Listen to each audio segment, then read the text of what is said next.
Come on.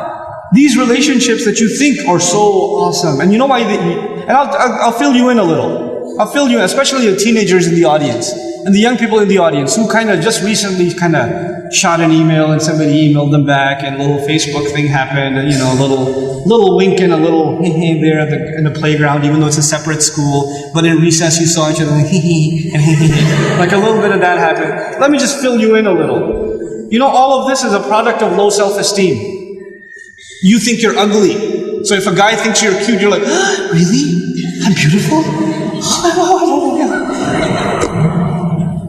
You have low self-esteem. You think nobody's going to like you, nobody's going to want to marry you, and all of that stuff. And on the other hand, the guy, we don't have good friendships and good relationships, so we're looking for something.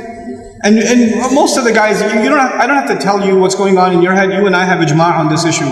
The things that go on in our head. There's no reason for me to explain all of that to you, But just because you have raging hormones and you're like daydreaming about girls and things like that, it doesn't mean that you're in love. It just means that you haven't controlled your temptations yet. And you're ruining somebody's life.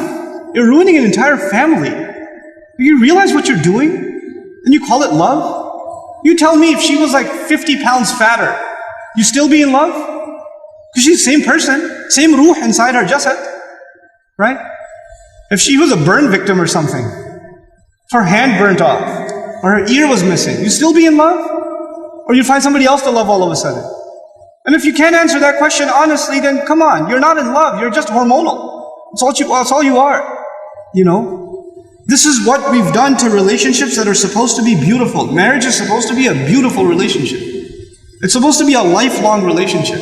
But because you're watching all of these models on TV and stupid women that are just throwing themselves at men and all this stuff, and you've developed this delusional concept of what it means to have love in your life.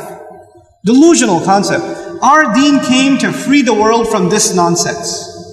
To free it. Because we have a more mature understanding of what it means to have love in your life.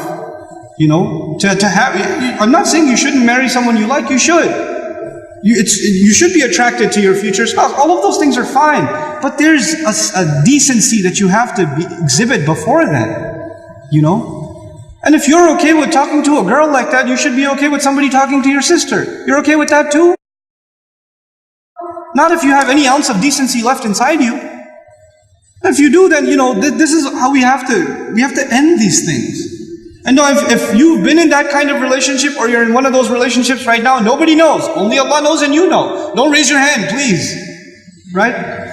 But I'm saying, you're like, after today's lecture, I have decided I no longer want to be your friend. Don't even write that, because even then you're looking for a response. You're kidding yourself.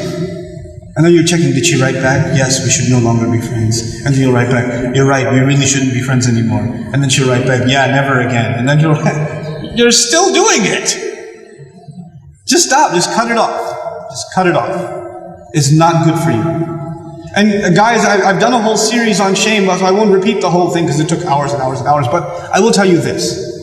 It's okay to be attracted to a girl. Allah put that in you.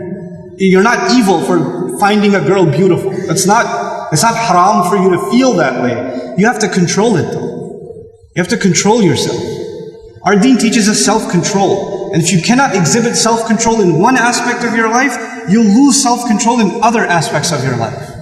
Same thing for you. Same thing for you. Control yourself. Control your giggle. Control your overly friendly demeanor in certain situations.